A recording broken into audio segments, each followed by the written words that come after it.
ہمارے دو دشمن ہیں ہمیں زیادہ مستقیم سے بھٹکانے کے لیے، ایک نفس اور شیطان۔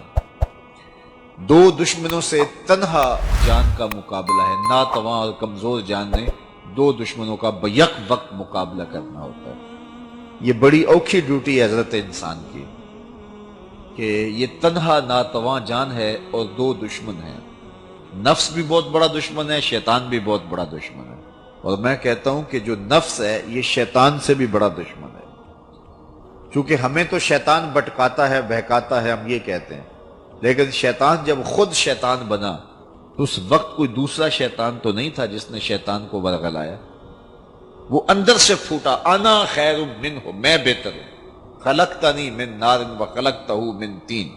اس نے دلیل دی باقاعدہ نفس نے، اور کہا کہ مجھے تو نے آگ سے بنایا اور اس سے تو نے مٹی سے بنایا، آگ افضل ہے، مٹی مفضول ہے، افضل مفضول کو سجدہ کیوں کرے؟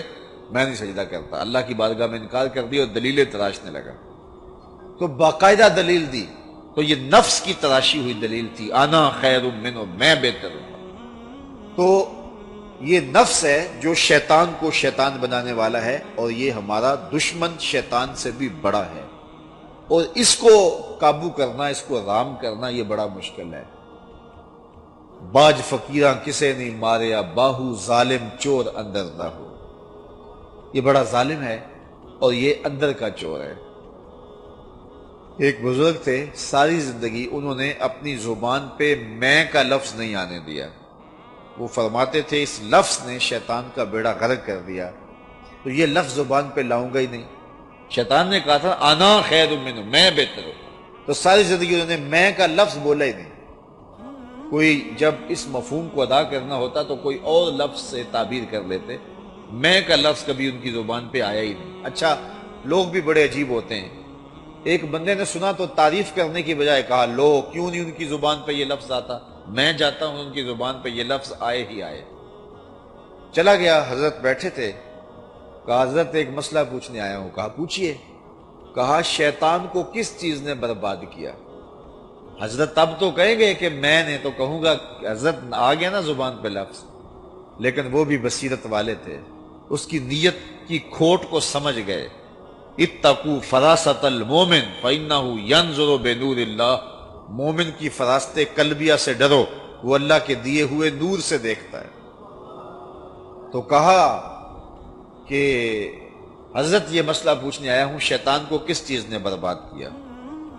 تو فرمانے لگے کہ بیٹے، جب نماز ہو جائے گی تو اس پہ بات ہوگی، اب جماعت کھڑی ہونے والی ہے۔ خیر سلام پھرا تو خود ہی مخاطب ہو کے فرمایا، کسی نے پوچھا تھا کہ شیطان کو کس چیز نے برباد کیا؟ جواب دینا چاہ رہا ہوں، کس نے پوچھا تھا؟ تو جھٹ کھڑا ہو گیا، میں نے۔ کہا اسی شے نے برباد کیا اسے۔ تو شیطان سے بڑا دشمن ہمارا نفس ہے جو ہمارے اندر چھپا بیٹھا ہے۔ اب ماہ سیام میں کیا ہوتا ہے؟ اذا جاء رمضان سلسلۃ الشیاطین، جب ماہ سیام آتا ہے تو شیاطین جکڑ دیے جاتے ہیں۔ یہ مسجدوں کے پھاٹک جو ماہ سیام میں کھل جاتے ہیں تو یہ شیطان کے بند جانے کی وجہ ہوتی ہے۔ جہاں 1.5-2 صفیں ہوتی ہیں وہاں 6 صفیں تراویح میں ہوتی ہیں، تو یہ شیطان بند گیا ہے تو ایسا ہوا، لیکن اس کے باوجود نظر بہک رہی ہوتی ہے، خیال آوارگی میں ہوتے ہیں، کم تولا جا رہا ہوتا ہے، کم ناپا جا رہا ہوتا ہے، ملاوٹ کی جا رہی ہوتی ہے، جھوٹ بولے جا رہے ہوتے ہیں۔ تو یہ کیوں ہوتا ہے؟ اس لیے کہ نفس موجود ہے۔ جو گناہ ہو رہے ہوتے ہیں وہ نفس کے موجود ہونے کی وجہ سے ہو رہے ہوتے ہیں، اور جو نیکی کا ماحول پیدا ہوتا ہے وہ شیطان کے بند جانے کی وجہ سے ہوتا ہے۔ لیکن ہمیں اتنی آسانی ہے کہ دو دشمن تھے، ناتواں تنہا جان کا مقابلہ تھا، ماہ سیام میں مقابلہ 1 to 1 ہو گیا، ایک دشمن ہمارا بند گیا، دوسرا دشمن نفس موجود ہے۔ اگر ہم رمضان المبارک کے ان لمحوں میں اس نفس سے لڑ لیں تو شیطان چھٹ کے بھی کچھ نہیں کرے گا، اس لیے کہ وہ باہر کا دشمن ہے، اتنی دیر تک وہ کچھ نہیں کر سکتا جب تک اندر کا دشمن ساتھ نہ دے۔ ہمارے دیہاتوں میں چوری ہو جائے تو لوگ کہتے ہیں کوئی اندر کا بھیتی ضرور موجود ہے، یہ اندر کا دشمن ہے، باہر والے کو راستہ دیتا ہے۔ اگر یہ قابو میں آ گیا تو شیطان چھٹ کے بھی کچھ نہیں کرے گا۔ ورنہ ماہ سیام میں وہ بے چین ہوتا ہے. یہ جو تم ٹوپیاں پہن کے مسجدوں کو جا رہے ہو، یہ جو تم 20 تراویح بھی پڑھ رہے ہو، یہ جو تم تلاوت بھی صبح و شام کر رہے ہو، ذرا ماہ سیام گزر لے، تم سے نپٹ لوں گا. تو وہ عید کے دن ہی وہ کرشمے کرواتا ہے کہ اللہ یاز باللہ، بلکہ بہت ساروں کی کمائی تو چاند رات کو ہی لوٹ لیتا ہے. تو شیطان چھٹ کے ہمارا بیڑا غرق کرتا ہے اگر ہمارا نفس تہذیب نہیں پایا ہوتا. لیکن اگر رمضان میں ہم اپنے نفس کو قابو میں کر لیتے ہیں تو شیطان چھٹ کے بھی کچھ نہیں کر سکتا. اب نفس قابو میں کیسے کریں گے؟ حضرت فرید الدین عطار علیہ رحمہ فرماتے ہیں، نفس نتواں کشت الا باس چیز، باتو گوئم یادگیرش اے عزیز. نفس نہیں مرتا مگر 3 اسلحے اگر تیرے پاس ہوں تو نفس ٹھہر نہیں سکتا.